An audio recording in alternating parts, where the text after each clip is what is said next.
Rama, Rama Rama, Hare Hare. Hare Krishna devotees. Very honored and happy to be here with all of you, dear Vaishnavas. Especially happy to see all the nice announcements which are going on and showing how this temple is. Every year we come and see this. There's a lot of progress going on. More activities, more festivals, more book distribution, temple construction, young people taking an active front role in the temples. So these are all activities so that this place is blessed by Sri Prabhu and Sri Krishna, and that we speak with all of your sangha and activities going on. I offer my deepest gratitude for all of you for ongoing progress with this beautiful temple for the Hare Krishna. So today, I thank you all for coming also for the Sunday feast. We have, as Prabhu said, we're going to have something more practical discussion. We always have classes based on Siddhanta, but today's discussion will be how to apply that absorb the Siddhanta of our lives, which is learned from the Holy Scriptures, into more of a practical setting, into our everyday lives as Grihasthas. The topic is spectrum. So I think you all understand the word spectrum. Spectrum is when light passes through a prism and then it creates a spectrum of light. All seven colors are there. So we're going to discuss this in 3 parts. Take the first one. So we all are on a grand journey. A grand journey. We have to go to the promised land. What is the promised land? Right? We are on a grand journey, and by grace of His divine grace, Sri Prabhupada, we have been given this very, very rare opportunity in the form of the Bhakti Lata beach, which is to be nourished, to be watered, to be grown, to be taken care of as it sprouts and grows into a beautiful fruit of Krishna Prem. So we are on that journey, watering our seed, and we are very eager to know as to how far we are. Right? The GPS tells us, right, that when we are coming here, we are driving, you know that what is the ET you ask? How far is your expected time and how much will it take to reach a particular place? So we all are interested in knowing how far we are from our goal. So we will take a look into that. And I want to quote a beautiful words by Srila Prabhupada, especially in Bhagavatam. The path of devotional service is one without a second. But according to the devotee's condition, devotional service appears in multifarious varieties. Right? So it's like the ray of light is white light. It looks like white light. It's one. But actually it contains 7 colors. So there is a lot of variety in that white light. Similarly, bhakti is one. Right? And yet within that one bhakti, depending on the performer, and we are all different types of performers, we are not all on the same level. Depending on the performer, the bhakti will manifest in different ways. And to substantiate that, we have another verse from which is there. So I'll read this very beautiful verse. The purport is Prabhupada writes, I'll read it aloud. Devotional service in the mode of ignorance is in the mode of ignorance, passion, and goodness. It is divided into 81 categories. Please note. There are different devotional activities such as hearing, chanting, remembering, worshipping, offering prayer, rendering service, and surrendering everything, and each of them can be divided into further 3 qualitative categories. That means Rajagun, Tamogun, and Sattvagun, and then you have this 9 activities. There is hearing, the mode of passion, the mode of ignorance, and the mode of goodness. Similarly, there is chanting, the mode of ignorance, passion, and goodness. 3 multiplied by 9 equals 727, and then again multiplied by 3 becomes 81. That means there are almost, we can say, in that one bhakti, there are almost 81 shades of bhakti. 81 shades of bhakti. Therefore, we are calling it as a spectrum of bhakti. Right? So we'll see what are the different spectrums. We're taking 81 of them today. It will take about 10 to 15 hours. Are you all right with that? Yes. One has to transcend all such mixed materialistic devotional service in order to reach the standard of PDS, pure devotional service. So now we will dive into something of a very practical nature, right? We will just see how these are different varieties. So we have picked up some common varieties. This is a spectroscope for different colors. We talked about that already. So we are like a rough diamond. The process of purification is that of a rough. What you see on the left top looks like a stone which is there on the side of the road, and we just outside our temple, right?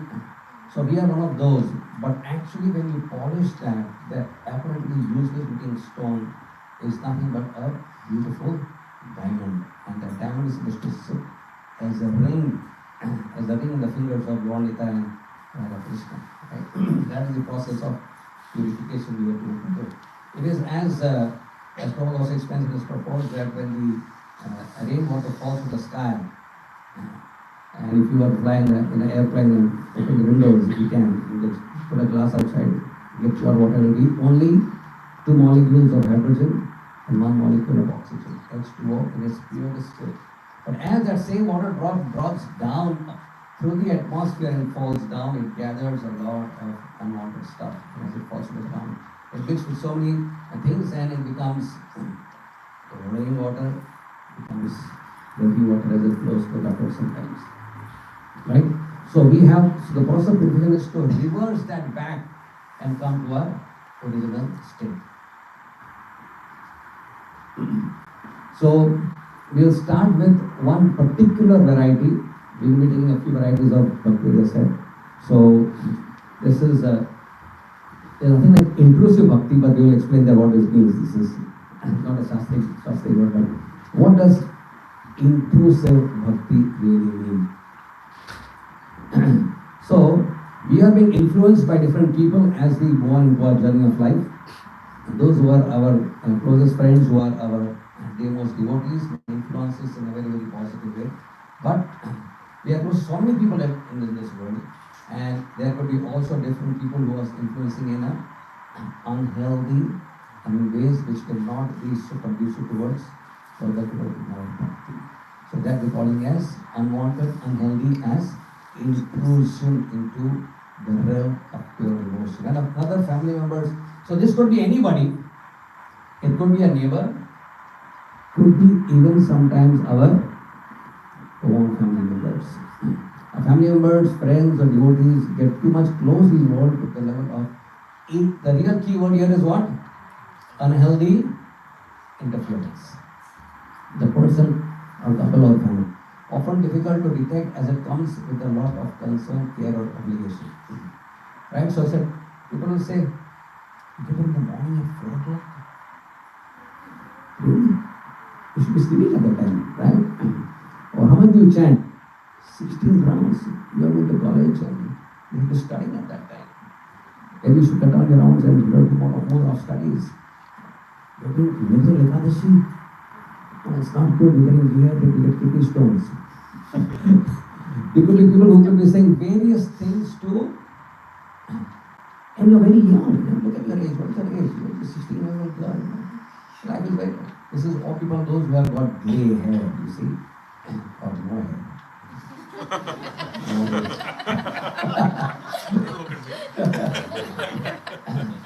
So this is not for people who got 16-year-old boys and girls, right?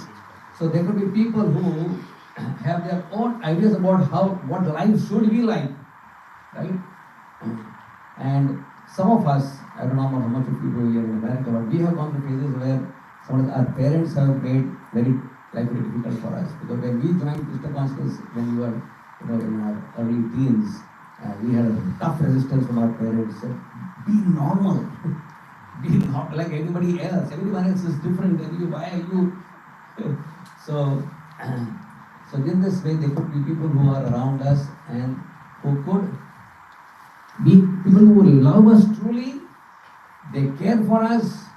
They are well-wishers, And yet, there could be people who would be not very, very conducive to the further growth of our Krishna consciousness. And therefore, Prabhupada said, we should have very strong association with very sincerely strict following Vaishnavas.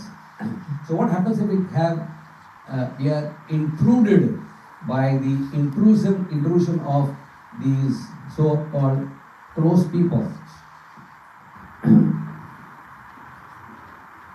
If the husband and wife are practicing strict Krishna consciousness and they are following strict vows, and people say, no, lead normal lives, don't want to do this so much, don't want to do that so much, it can affect the family bonds, it can lead to misunderstandings, and loss of trust.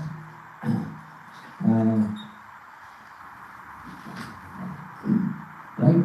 So, it can affect boys and girls, and they become too much influenced by their mother or their father, to be mama's boys, mama's girls as well. Right?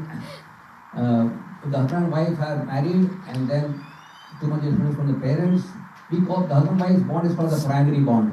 After the marriage takes place, this becomes the primary bond, and the bond with others remains, parents remains, but it is called as, psychologically is also called as secondary bonds thereafter. Right? So if after marriage, those loved ones who are our parents or our in-laws are interfering with the way we are forming our bhakti, they have to become also an intrusion.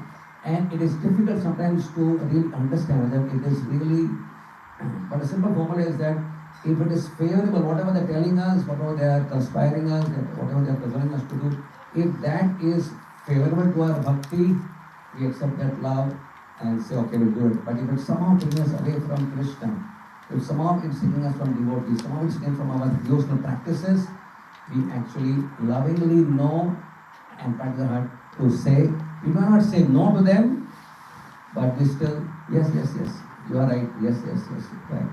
A little bit of diplomacy may be necessary to not confront them. Yes. May not be the right word, diplomacy. And diplomacy is good because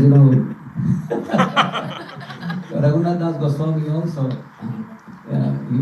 Prabhupada in the Chaitanya Charitamrita says that. Prabhupada says that diplomacy for Krishna consciousness is good, but diplomacy in other ways is of course. So I would use that word in the right context, in other ways. But being careful to really see through what is being advised or told, and yet keeping your mind focused. Ekeha Kuru Nandana. Let not, the process of bhakti is so rare, and the Sri Vaishnavas is so wonderful, and the path that you're saying is so glorious, that we do not want to allow anyone to retard our progress. We are progressing on the journey, but let our GPS, which already is showing that yes, we will reach in this much time. Prabhupada said, again in the Vedanta Swami says, Prabhupada explains purport that if one is sincere, if one is serious, without ulterior motives, he will go back to Godhead in this lifetime. Right? So that is our GPS. We are all who are sitting here in this beautiful temple. Of course, this is also a spiritual world because the Lordships are staying here. But we can go back to our original home in one lifetime. So that's our GPS, right? We cannot allow anyone to intrude and interfere in that. That is the point. So the whole concept is what that we in India or among Indians, sometimes bhakti is a very casual word, we are doing bhakti, But what bhakti is of so many different types, right? That there is this bhakti, that bhakti. But what did Prabhupada tell us to do? What bhakti we are trying to do? Shuddha bhakti, pure bhakti, kevala bhakti, ahetuki bhakti. So many definitions of bhakti are given, right? So we want to strive for that. But in order to understand that what is that pure bhakti, we first need to understand what is it not. Right? If I want to understand what is respect, then I have to understand what is the opposite of respect? Disrespect. So what are the things which I don't do, then I will be able to understand what is respect. So here we are trying to understand that what bhakti is not. which we might be doing it under the disguise, oh, it's all one, it's all bhakti. But no, there are different levels and varieties of bhakti. So in general, we are just trying to go deeper into the subject matter. That in general, bhakti might be, as we see, every Indian says, I am a bhakta. From my birth, maybe last birth, I have always been a bhakta. I have been born a bhakta. I always do agarbatti 2 minutes in the morning, wash my temple, or yeah, or if I am successful in some business venture, or I come first class I'll break 1 or 2 nariyals, coconuts in front of the Lord. I do all that. Once in a way, I go and touch my head at the temple, and I just walk away. So those types of bhakti are very common bhakti. So when we come in contact with Srila Prabhupada and his movement, and we try to become committed in our bhakti, then we understand that how people will try to tell us that, don't you think this is too much? I remember my parents, my mother was a Swaminarayan devotee, and my father was a Shaivite, and I was a Nastik. We used to go on vacations everybody goes on vacation somewhere, South India and all. So we would go, and then obviously India is full of temples. So we go to temples, and my parents would go inside and say, come inside. No. I'll see the architecture outside. I would not even go inside, because I thought, what is all this?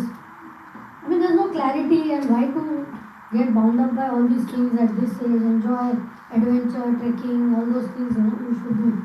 So, and suddenly I came in contact with Prabhupada's devotees, and maybe my extremist nature was all or none. For any bhakti, and then I just started, I took off like a fish takes to water, and every Sunday, where are you going? Temple. Where are you going? Temple. Huh?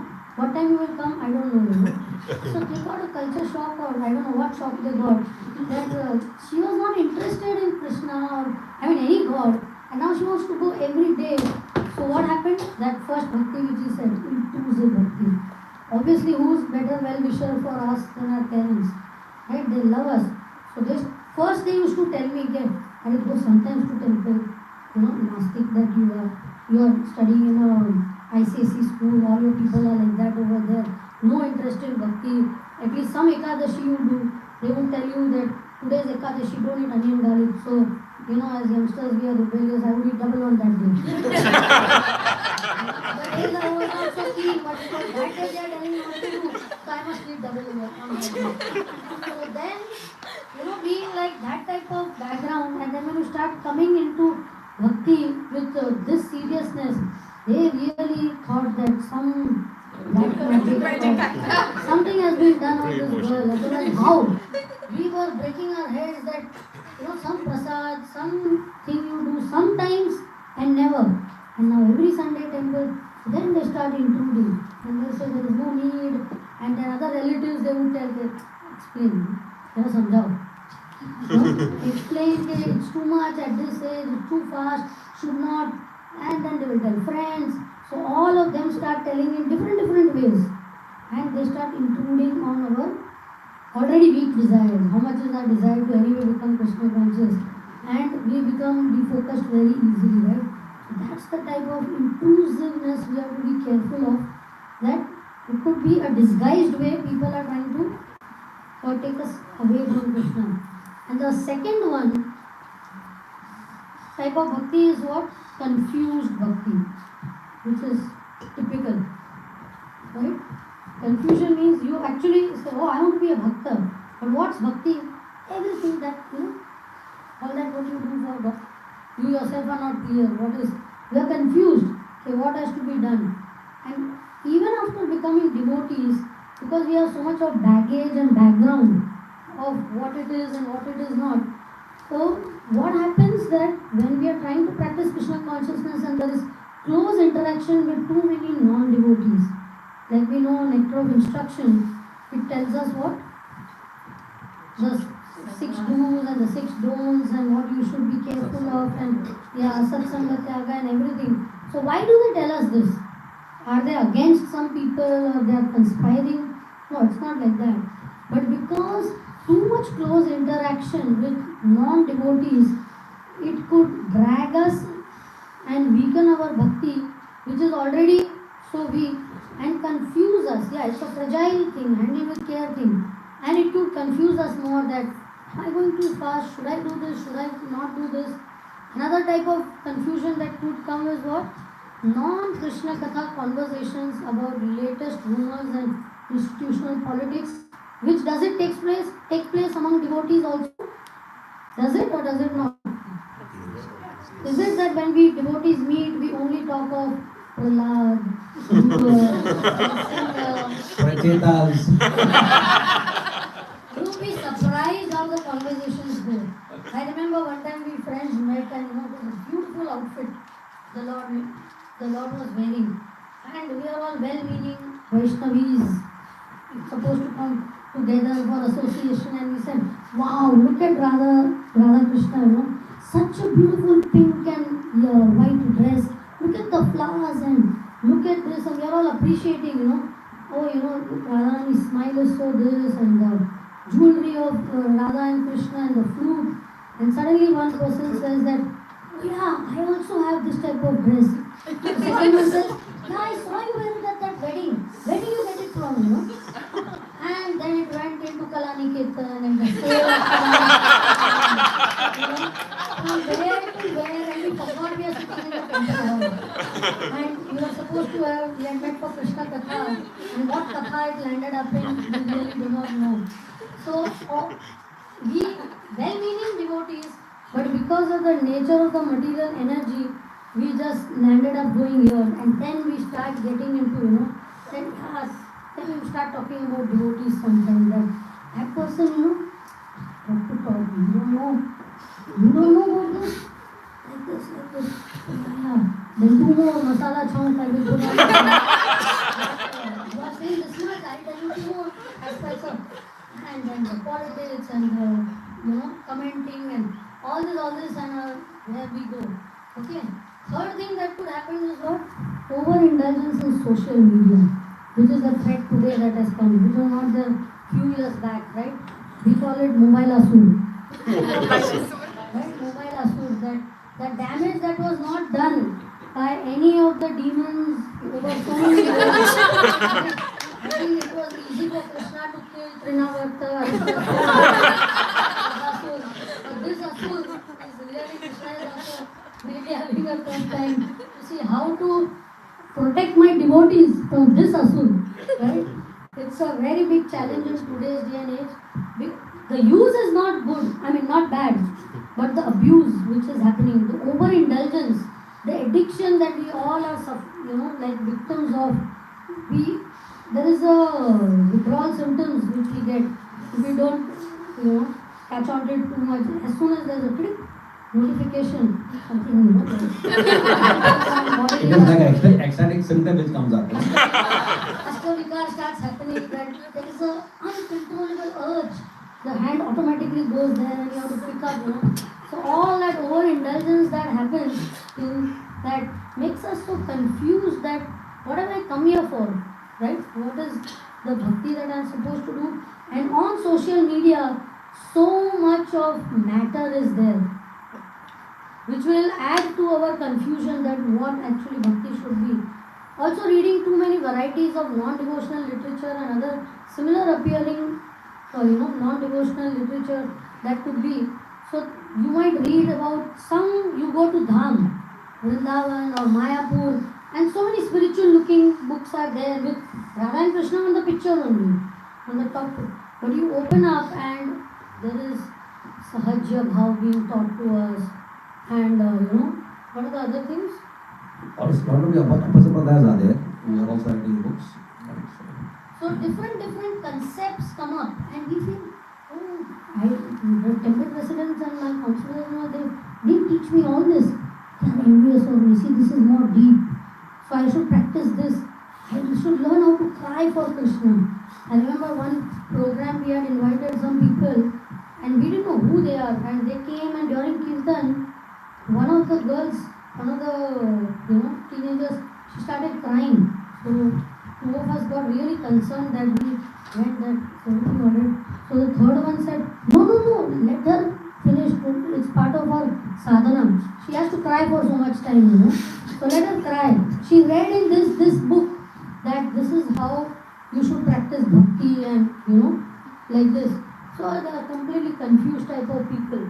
When you don't know anything and when you hear something and these things appear more attractive than chanting 16 rounds and you feel that is all very, this is much more deeper that my body should shake and tears should come out of my eyes and all that. So all that confusion takes place because of reading so much of non-devotional literature also. So some of the suggested remedies for this is that because we are trying to pursue a particular path, maybe to have clarity of Siddhanta, we should all have some very favorite speakers amongst our own sampradaya whom you would like to follow, who are authentic people and who inspire your bhakti, right? Who have the eagerness to serve, surrender and encourage development of Vaishnava virtues. This is the goal of our bhakti, right? So this is how you judge that if I'm getting confused, that means that these goals are not able to pursue because I feel there is this thing and that thing. So we have to be quite careful that we can hear once in a way, but regularly, you just keep on juggling speakers. Let me just browse the playlist. Today this one and tomorrow that one, and everybody speaks their own philosophy and you get completely confused. The second thing which we could do is what? Focus more on reading Prabhupada's books written by him and about him. Both of these people. Why? Because the books which Prabhupada has written, like which books Prabhupada has written? Bhagavatam and Bhagavad Gita, Chaitanya Charitamrita. But unless you read books about Prabhupada also, that who is that personality? What is he? To know that background, then you'll be able to appreciate the books of Prabhupada much more. If you read about Prabhupada, right? So, he's our gold standard in spiritual life, so we must remain connected in order to avoid confusion. The meaning of the word gold standard is important. Like gold standard means all things which you hear, all things which you read, and all things which you come across should be matched up with what Prabhupada is saying. If it is not in line with what Prabhupada is saying, then probably that is something which we can sort of overlook. Because for us, his books are what we call as law books. And his word on a particular subject is the last word. Right? Nobody can speak higher, better, superior than Prabhupada on any subject. Because he is speaking the words of Sri Krishna and the Parampara. Right? Therefore, his words and his teachings should be like the proper barometer to which we match up in reference to context other things are there. Right? So that is also very important. And unless we read those books properly and start reading all other types of books, therefore we read those books like textbooks. Like when you were students, we used to have textbooks and reference books. Right? But everything was a reference, not what everything was a textbook. So for us, these books, and for devotion and for instruction, these three main books, Gita, Bhagavad and CC, they are our textbooks, right? And other books which are there around are just what we call as reference books. But we read reference books for some deeper insight, but we come back to the main textbook. That's the way. So if we need, nowadays the number of books in our homes are so large. I mean, everyone would have at least about 400 to 500 books in their houses, I'm sure, right? So what to read, what not to read, could be confusion. But our main reading should always be the books of the person who spent sleepless nights in the world to fulfill the purpose. And the other thing which we need to do as a remedy is practice digital detox and restrict ourselves from just getting into anything. We are indiscriminately we get, and that's what leads to a confusion. Anybody feeling stressed out here? Yes, stress, right? Buzzword is stress, tension, trust, right? Tension. How often times we use out tension? Like you say, tension not kare, right? So that the word tension is spoken so many times. That's a sign of stress. Let's read this. Devotees, like anyone else, are affected by stressors, right? Depending on our stress threshold. Some stressors can be overwhelming and put us off balance and manifest unfavorable ways. So can devotees feel stressed out? Are we normal people who get stressed also? Yes. Right? We may be practicing bhakti, but we are vulnerable like people outside to also go through a stress reaction. And therefore, the whole thing is to keep the boat. We are on a boat going towards Krishna, right? And we have Prabhu as our captain. And yet to not allow the boat of our bhakti to get too much shaken up by the things around us, right? So to make it more stable and not allow that stress to impinge on our life too much, right? So let's take the next one. So what stress factors could be there? Trivial irritating factors at home, office, those ones are in tempo, right? So we could be stressed up by what's happening around us, and sometimes based on our threshold, the threshold is quite low. Anything and everything happening around could be, if you have a small pond of water, right, it can get disturbed. If you have a big ocean, it doesn't get disturbed. So based on our threshold of bhakti, threshold of our consciousness and our inner mental strength, we may or may not get affected by stresses around us. But the situation around us, the political situation around us in America, or the job situation, or whatever else happening in our lives, health situation, so many things can affect us and cause unwanted stress, right? And the stress is sometimes it comes out in unhealthy manners. If you have the capacity to absorb that stress, just like you have a car, it got shock absorbers, right? If the car gets old, then each and every bump leads to it like almost like a pain in your spine. You get a backache, right? Why? Because the shock absorber is spoiled. So you need to change the car or change the shock absorber. Similarly, the stresses of life, if you have enough mental strength, you can absorb that inside. Otherwise, it can lead to a lot of unhealthy ways of the stress can come out in very unhealthy ways and affect our relationships. And small things in the house can happen and we can just snap up and we get angry, right? How many times we find in our families, a small thing happens and we unnecessarily we just snap, we get angry, we get irritated, right? And we say, why are you getting so angry? I didn't say anything. What did I say that you're getting so angry? You shut up! And then it can go into a right? It can go to level, the different levels, right? So that can happen. Children's issues, guests at home can become a stress. Or somebody is sick in the families. Sometimes our parents may be there, prolonged sickness, long sickness, somebody having cancer, stage 3, stage 4 cancers, etc. Right? So all this could be such stressful situation in our life and therefore can affect our bhakti. Sometimes, believe it or not, too many programs in temple can also cause stress. You believe that? People will say, come for this program and that program and this program and this Priti Bhoj. He keeps on pushing it, so many things are happening. He said, you pull your hair, how can I get all these things, right? So too many activities going on. So sometimes we may have to say, okay, I select these 10 programs are there in the week, I will go for 4 of them, or 5 of them, 6 of them. 3, 4 may have to do because I have exams, I have children, and this and that. You have to select, right? So sometimes several programs can cause that,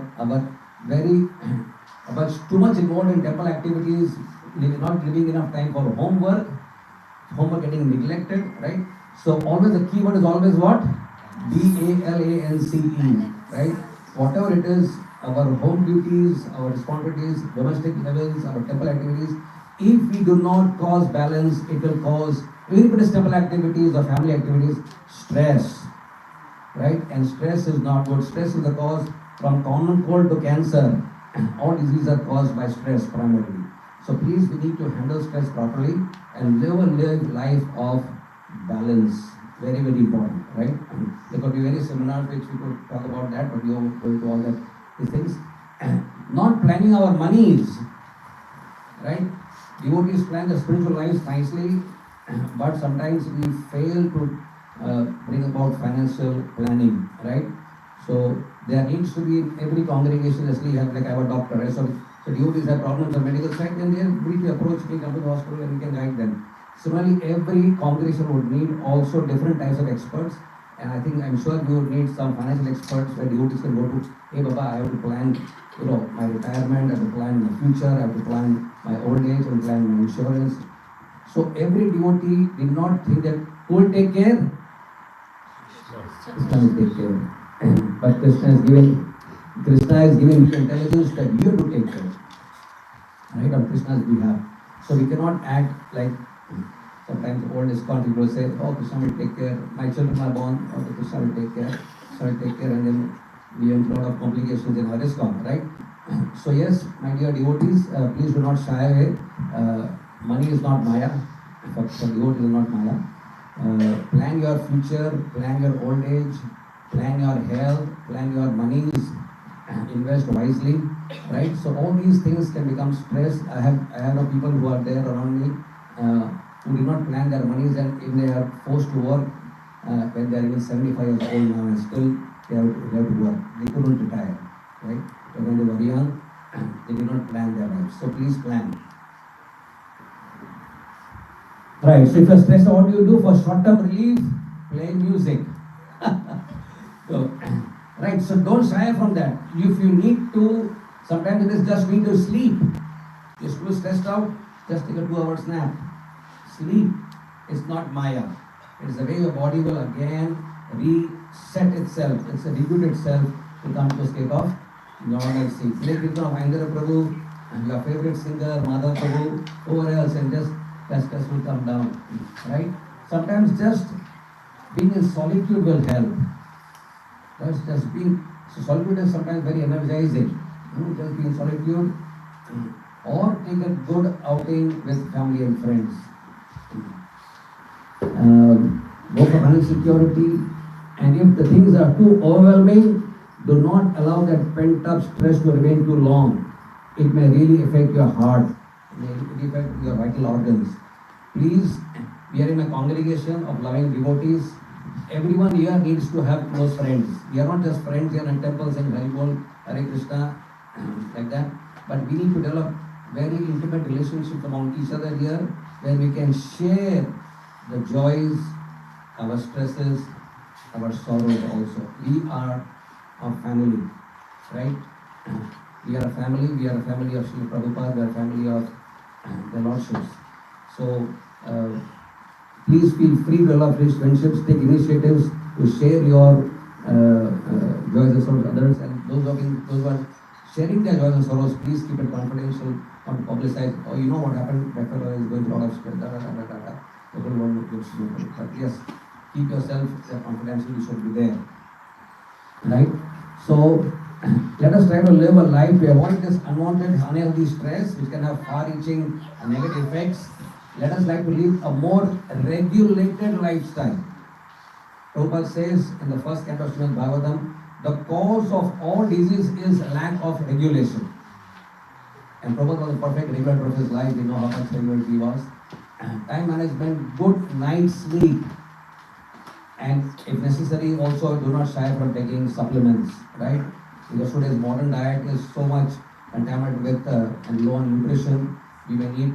So again, this also acts as stress relievers. You have vitamin C, you have B12, you have vitamin D, you take magnesium. All these things also help to reduce your stress, right? And devotees perform bhakti yoga, but it is come to pass that even we need something for the body to be fit, because we degenerate very fast in Kali Yuga. By the time you are 40, 45, getting all backaches and cervical spondylitis and lumbar disc prolapse, etc., all sorts of problems start. Knee arthritis starts very early in life these days, right? So some form of yoga should be done, otherwise this can also affect. So these are talking about very practical things. I'm sure you can all connect to this, right? We are not taking very hi-fi things here, but we're just bringing to focus that these things must not be neglected in the pursuit of our Krishna consciousness. These things also are necessary as support systems in the process of bhakti. Chanting Hare Krishna, right? When you are stressed out, chant Hare Krishna. Why? It will not distress you, but it will help you to access Krishna's grace. It will help you to really remain focused and strengthen your mind and your senses and keep your vows strong. Right? So this is some small seminar on stress. Thank you very much. Hare Krishna. The fourth type of bhakti which we all might be landing up practicing is what? Dual standard bhakti. Right? Now we are going a little deeper than what it is. So many of us have come from quite unholy backgrounds. Not that we all were saintly people and we came to Krishna consciousness and we got attracted. We know so many stories that there were some thieves who became devotees, and there were some, we had one devotee who was hired by somebody. He was a gunda. What do you call a gunda? Yeah, a thug type of person. And he was hired by some devotee for some reason to do, and he came to temple and he became a devotee. So then what type of background was it that he came? So we joined ISKCON from unholy backgrounds, and then we become devotees. But what happens over the period of time, when our sadhana is not very strict, when our sadhana may not be very strict, or we might be even landing up committing offenses to devotees. When two of these things happen, weakened sadhana and offenses to Vaishnavas, then our past bad habits come back sometimes. So the example is given of Shaktasur. Shaktasur was a demon who came in disguise. Unseen, hidden type of habits, but it got revived. So bad habits die hard, they say that, right? So even in our Krishna consciousness it could come, and we could externally be wearing very, devotional. We could be wearing very devotional attire and practicing our Krishna consciousness, external sadhana and everything is good, but internally something or bad habits might be coming up. We might land up into dishonest dealings in our services, which might have. Sometimes, when you are dealing with Lakshmi or whatever, that might come about. We may even fall from moral standards. Possible? Yeah, because if we offend Vaishnavas or sadhana is weak, we become vulnerable. We become unknowingly, undesirably, subconsciously, you fall prey to this. So we may fall from our moral standards also, and even to the extent we might have character deviations, which is not uncommon if we are not careful and vigilant in what we are doing, right? So then what happens that we try to practice secretive type of bhakti. We don't want anybody to know. We can understand from ourselves that this is happening, but we try to hide it, we try to cover it up, and we are something outside, something inside, and we practice this dual type of bhakti. And devotees may tend to remain secretive. Why? Out of fear of being exposed and tagged. Hence, we may continue externally like this, but internally all these things might be happening. Sometimes you fall prey to pornography, rarely, sometimes prostitution, abusive behavior, extramarital affairs, all these things also keep happening. So what do you do about it? Right? It's a very dangerous situation for us. So what's the suggested remedy for this? Fortunately for us, we are in Kali Yuga. In Kali Yuga, secrets don't remain too long. Lucky for us, right? However, if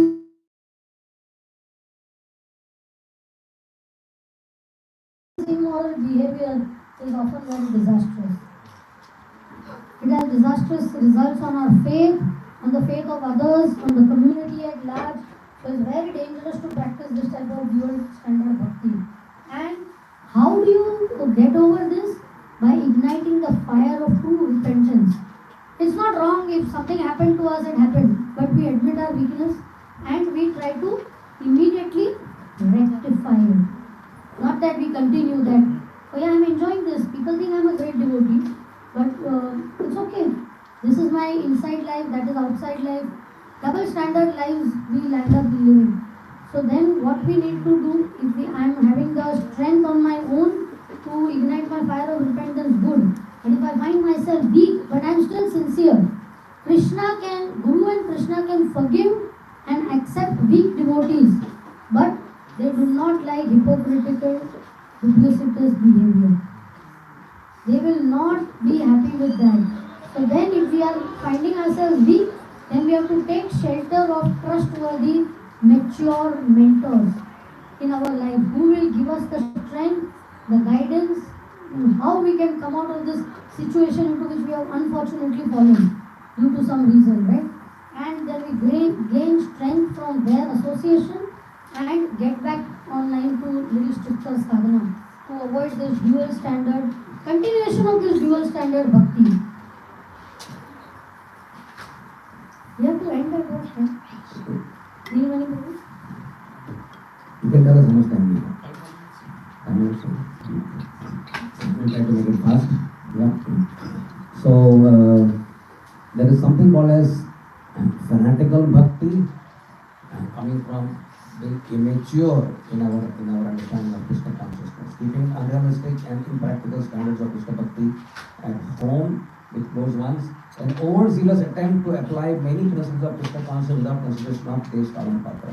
So we may read various things, and we want to immediately apply that in our life immediately. Or from tomorrow, Nature Ekadashi. From tomorrow, I will chant. I heard about the glories of attending Mangalarti every day. So tomorrow, Mangalarti every day. We just suddenly and without any proper pre-planning or without communicating properly or without seeing our capacity, we start doing things in a immature way, right? And that really jolt our family members. What happens suddenly? From tomorrow, this will happen. From tomorrow, this will happen.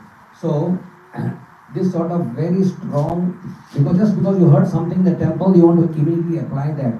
But bhakti is a gradual process that cannot be just superimposed and rapid growth taking place. So be a little more careful. Not only you apply that to yourself, you start forcing your family members also. Everybody has to do this. Everybody has to come to temple. You cannot do this. You have to do this. In the process, wrong results take place. Yeah, there used to frequent fights in the house among loved ones, and because of seeing our fanatical behavior, non-rigid behavior, orthodox behavior, non-resilient behavior, we may create a lot of animosity in our family, and we will start disliking ISKCON because it is teaching people to be so rigid and inflexible, right? So be sober and patient, adapt to newcomers, and or you get married, some boy gets married to a girl, and suddenly he starts putting kantimala around her neck and said, from tomorrow 16 rounds, and from tomorrow you have to stop this, stop that, and no more of this, no more of that. Because I mean, yeah, she's confused. What happened suddenly, right? Suddenly there was normal, today he wants to know about these sort of things. So make it a very loving, make Krishna consciousness a loving, gradual, nice process. In due course of time, everything will happen. The sixth one is sub-religious bhakti, right? What is the meaning of that? See, there are so many sub-religious principles which are Vedic. It's not that they are not, Shastric, Vedic. However, we have to try to understand that over-dependency is the key word which we are trying to talk about here, right? Horoscope, Janmakshar, Vastu Shastra, Yagyas, Feng Shui, all tantric rites, they all are part of different Vedas. But when you become over-dependent on that anything you do, you will not, hey, don't do this, don't do this. Did you see that Murat is not the right? Oh, no, don't do this. Then you really become so crazy. You will not step foot out of your house. Somebody will, just hold. I'm waiting for that 1 second. Then I will get my You put your left foot first. You have to put your right foot before you when you get. So all this. And you break up, you get a nice house, nice work, and you break up the whole thing. You make a kitchen in the bathroom and bathroom in the kitchen. And, like so many things you will try to do. Absolutely. So it's a science, no doubt, but it is for indications. In a small way, it indicates how you should do. But when you become so overwhelmed and fanatic about it, then it makes you absolutely crazy and dependent on that. So what is the result of becoming, too much dependent on all these things? It slackens our faith in Krishna. Is there something like Krishna factor or no? Who's controlling Vastu? Who is controlling astrology? Who's controlling Yagyas, Yagyapati, right? So if everything is being controlled by Krishna, definitely without undermining the importance of all of this, but it should not undermine the importance of the origin of all of this, who is Krishna, right? So always we have to understand that ultimately Krishna is the controller of all these shastras, Vastu Shastra, Astrology Shastra, everything. So in the process of taking them in the right, take it like chutney. You cannot eat chutney like sabji. Right? Somebody told, I remember, somebody came to our house and we were serving them thepla and chunda. Everybody knows what's thepla and chunda. If you put a raid in any Gujarati's house, you will find the drums of chunda and drums of thepla. That's what you will find. Right? You cannot live without that. Right? If you start thinking that I have to eat chunda like sabji, then Haribol. So all these things are like just the right proportion. Right proportion is important, but when you do overdo the things, then slackens your faith in Krishna and you get into that superstitious mode. Everything you do, because this flickered, that happened, because I didn't do this, that's why this happened. And that, sometimes things just happen, they have to happen. But you cannot say that, okay, this happened because day before yesterday in 19, like something I did at that time, that's why this is. Everything you just start connecting and become very superstitious. And what is the result of this? Mainly, it defocuses our mind from Shuddha Bhakti. When we have come to become Shuddha Bhaktas, and it completely defocuses us from doing all this. So we have to understand that we are aiming for Shuddha Bhakti, so we don't get stuck up in sub-religious principles, although we can use them as aids. Please understand that rightly. And these are some of the, we don't have time, so we are not taking. Like when there was Krishna Balaram temple opening, there were so many Yagya Brahmins and all who were called, who were chanting big mantras and all. So Prabhupada said we need to do that so that people in general will accept it. But he kept a constant kirtan party there and keep chanting Hare Krishna. Because Krishna is the main factor that is going to inaugurate the temple. So he did it in the right proportion. So one should unhesitatingly accept Krishna as the supreme savior of all living entities. With faith and love, one should surrender unto him. And the seventh one, which we can land up practicing, is what? Complacent bhakti. Right? We come into bhakti like a shooting star, bang, and we go also like a puss. So what happens that a decline in enthusiasm and slackening of our purificatory struggle. A very important word here is what? Struggle. How many of us are struggling? Everyone. As we always like to remember, there are some people who are smugglers. And there are some people like us who are strugglers. We try to smuggle bhakti into our life. So we are strugglers. And we are happy to be strugglers, Because struggling means you are alive. If you stop struggling, you are dead. That's so good. You should keep struggling. That is good. But a decline in the enthusiasm and slackening of our purificatory struggle, bringing about a level of easygoing and inertia in bhakti. You settle down for how you are, that Vasna, this is enough. I go to temple once in a while. What more do you want to do? You don't feel motivated to do anything more. No matter how much Neelmani Prabhu will stand here on the mic and try to tell you, come forward, do this. We will look at him.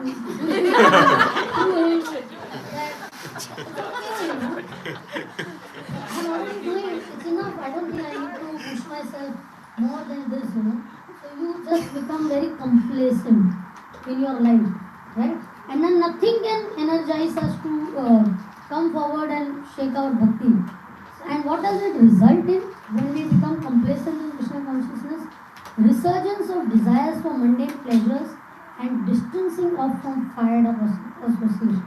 We start isolating ourselves, thinking that if I go, then too much is expected out of me. So I want to just remain coasting devotee. I want to be called a devotee, not that I don't want to be a devotee, but I just just want to coast along whatever is happening, right? And the main thing is that what's the hurry? Prabhupada said, go back to God in this very lifetime.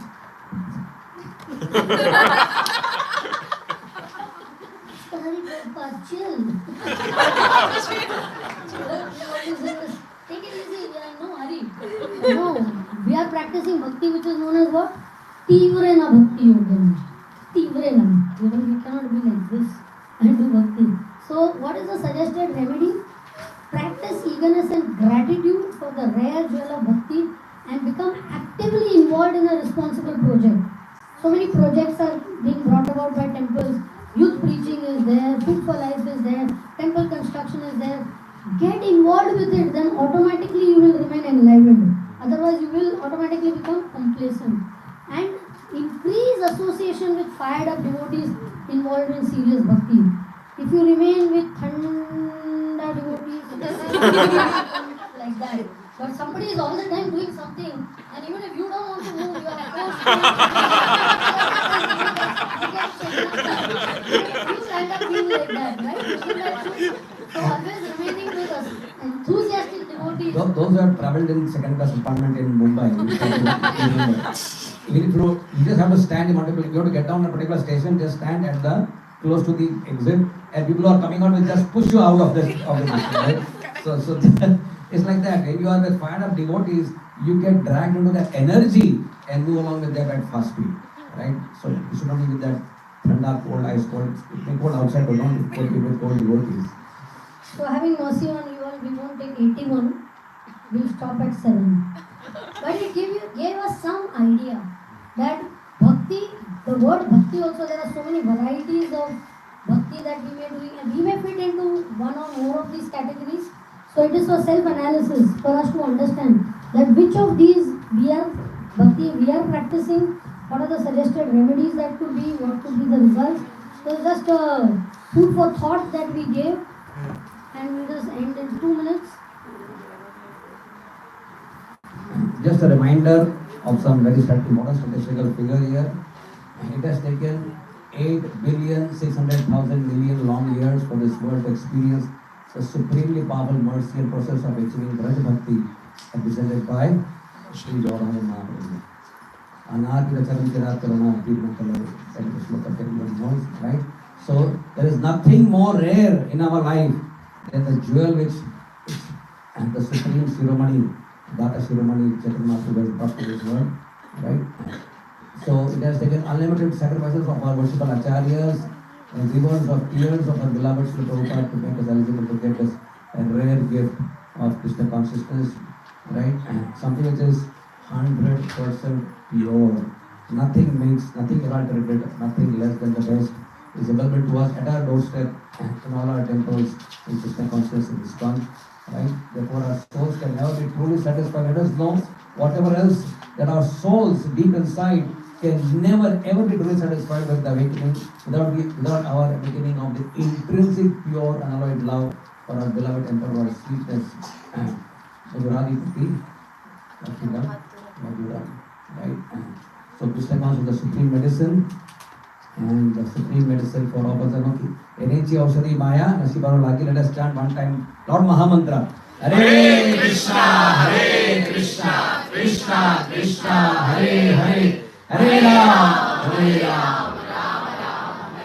Thank you all very much. Hare Krishna.